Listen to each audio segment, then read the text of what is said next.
We will now look at the CIDAC study. CIDAC stands for Comparison of Intraoperative Duplex Ultrasound and Angiography after Carotid Endarterectomy. The study is performed by 3 German surgeons, Hans Henning Eckstein, Alexander Zimmermann, and Christoph Knapich, all affiliated with the Technical University of Munich in Germany. 150 patients underwent carotid endarterectomy with 2 different techniques for completion control, angiography and high-frequency ultrasound. The investigators chose to always perform the angiography first, since it is necessary to cannulate the carotid artery to inject contrast media. By performing ultrasound last, they could also inspect the area of injection site.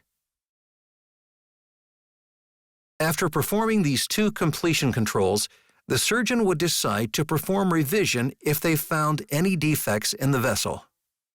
After the procedures, the videos were evaluated by 3 blinded investigators.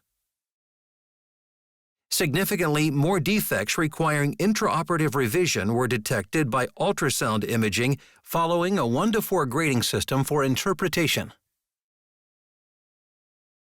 The CIDAC study used a set of interpretation criteria to grade the severity of the defects. This rating of defects was split into the following.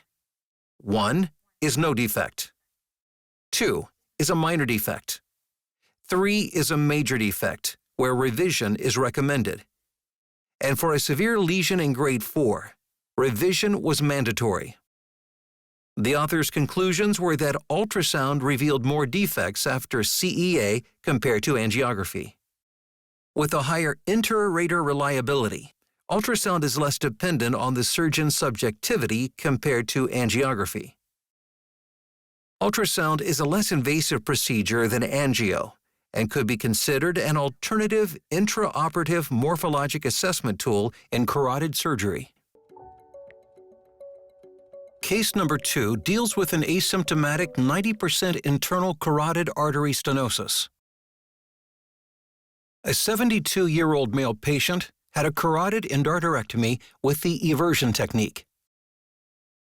He was diagnosed with internal carotid artery stenosis. There were no findings on angio.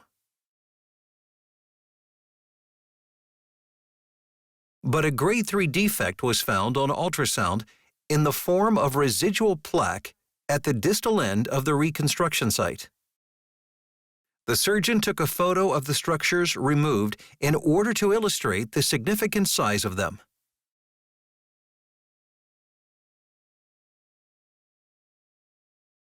You can see the structures and how they might obstruct flow in the vessel.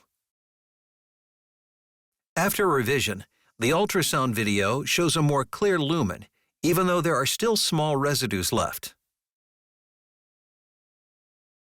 These structures were only visible during ultrasound when they were moving in the bloodstream. They could not be seen during the revision, but they are too small to be relevant. The TTFM confirms good flow values post-revision.